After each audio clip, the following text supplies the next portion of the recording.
So today I'm going to give you 10 reasons why buying a new Tundra TRD Pro, which is a hybrid, or a Ford F150 Lightning EV, or a Silverado EV are poor decisions. And we're going to talk about the pollutionary effects of those things and why you'd be better off buying something like a second generation Tundra, such as my 2018 here with its 5.7 liter naturally aspirated engine. I'm going to tell you, if you don't agree with me, that's fine. It may mean that you're ignorant. It may mean that you're stupid, but go ahead and tell me why I'm wrong and why you think I've made a mistake. First off, we're going to start number one. About a quarter to a third of vehicle emissions that are produced during the lifetime of a vehicle are produced during its construction. And EVs in particular are about 75% higher pollutionary during the construction of that vehicle than a naturally aspirated or a traditional internal combustion engine vehicle is. And the reason for that is construction of the battery. And that applies to hybrid vehicles as well. Now, people will argue about how long that takes, but EV batteries, I can tell you, are typically insured for 100,000 miles or 8 years by most manufacturers, which is not a lot of miles or a lot of years.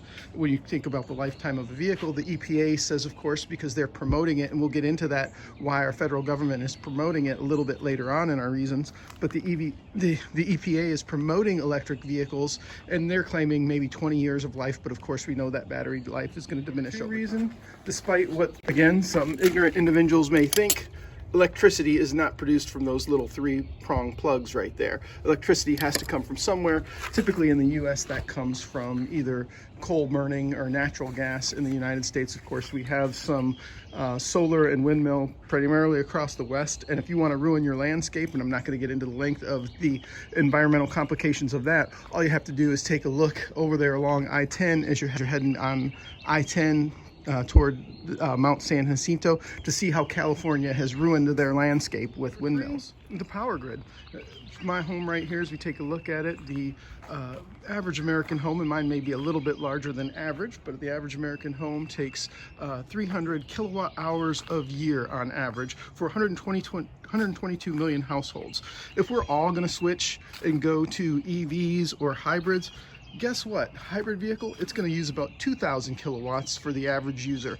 So, and there are roughly 300 million vehicles. So we just way increased our demands on our power grid, and we don't have the capacity for that, because guess what people better do? You better start cozying up to nuclear, because we're going to have to build all kinds of new nuclear reactors all around the country to support that, because you can't do it with the other energy sources that we have currently, and you certainly can't do it in the current power grid. For a reason, manufacturers have already made significant cuts over the past several decades. Just since 2000, they've cut about 25% of the carbon footprint and emissions from vehicles through both the manufacturing and improved MPGs. If you go back and you look at, for example, the Ford F150 from 1989 versus a modern F150 produced, think about it, to make that kind of progress in that amount of time, I think you need to continue to let manufacturers do this organically and not have their hand be forced in it.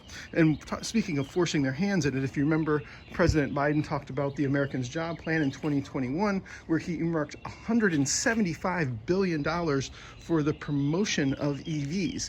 And you got to make that wonder, who's got their hands in that? Who's getting paid in this when we're paying to promote EVs? And this includes the development of infrastructure to charge these things. Reason, as you can see, no lithium ion battery in here, and in the case of Toyota, why with the Tundra, no nickel metal hydride battery in here. What's my problem with no nickel metal hydride or lithium ion battery? Well, here's the problem with that, and this is our number 5 reason. 97% is currently refined in China.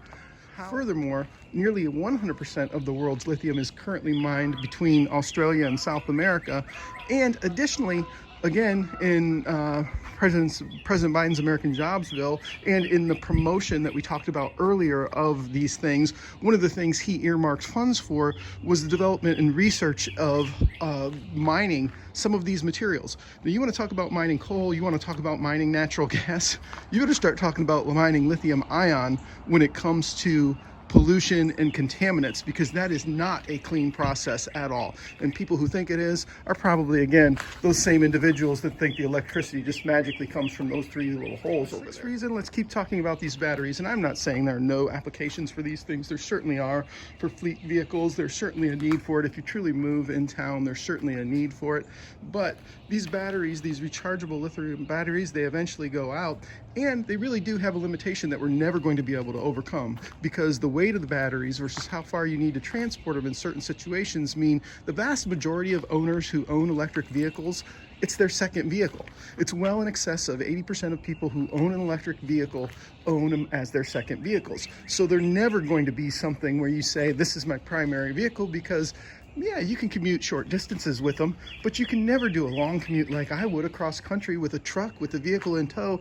The Rivian did that. They had, I think it was like 27 fuel stops over 2,500 miles, and every time they had to stop and charge that thing, and you could say, well, they're going to come out with faster charging stations. That's part of the infrastructure, and maybe they will, but the faster charging, that's going to degrade the battery just a little bit quicker. The number 7 reason, cold weather. No good portion of our country exists where we have winter. Now, I happen to live someplace where it doesn't snow but once every 7 or 8 years, and it's warm most of the time. But in cold weather, you can reduce these batteries up in the northern states by about 40% during the cold weather months. So not only do you have to charge them from the magic 3 holes that are over there that are hooked to coal and to natural gas, but when you're charging up your vehicle, the other thing you're going to have to do is charge it more frequently or more often and put an increased drain on during the winter months. And so your usage of coal and natural gas and maybe nuclear and maybe wind and maybe solar, whatever else it is going to go up. This leads to our number 8 reason that it's a problem: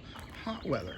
If you live somewhere where it's hot like I do now, I used to live up north, now I live where it's hot, I can tell you as a direct comparison, batteries do not last as long in the heat as they do in moderate temperatures. They degrade very, very quickly in the heat. So the lifetime of that battery is going to be a lot sooner. Number 9 reason is, what about the untold impact of going ahead and changing our infrastructure? What about adding all these extra stations or remodeling all these service stations so that we now have charging stations there as well that are, again, linked to the power grid? Just the environmental impact of changing all that land is going to be significant. We're still going to have a majority of petroleum powered vehicles on the road, so we're still going to need the service stations we currently have, plus we're going to need this whole new set, or we're going to need to add these charging areas to them. And how quickly are those going to charge? What's going to be the turnover? And nobody's discussed this.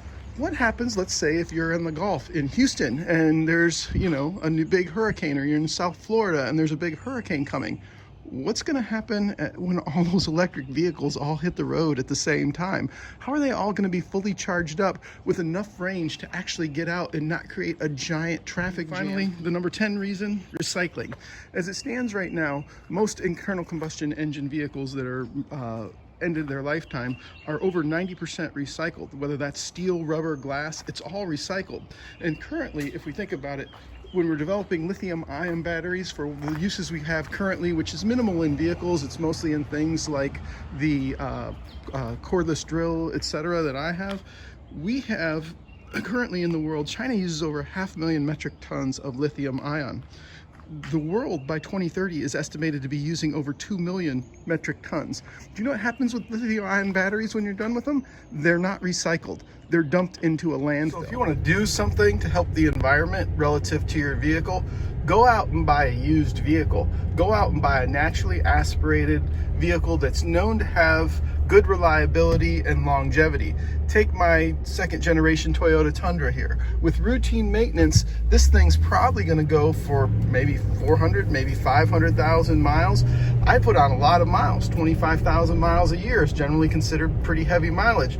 We're talking this thing could last me 20 years. If I keep this vehicle for 20 years and I don't have to have a new vehicle made for me, I don't have to have the environmental impact of disposing of multiple batteries to keep it going, I'm doing a much greater service for mankind and for the environment than I am if I run out and buy a new vehicle because it's the latest, greatest technology. It really takes a special level of willful ignorance to go ahead and think that buying an electric vehicle, a modern electric vehicle with a lithium-ion battery that's going to be mined in a way that has significant environmental impact, that's going to be disposed of in a way that has significant environmental impact, and is ultimately not going to have the lifetime of a naturally aspirated engine, is somehow doing a favor for the environment and mankind. It really takes a special level of willful ignorance. Let me say that again.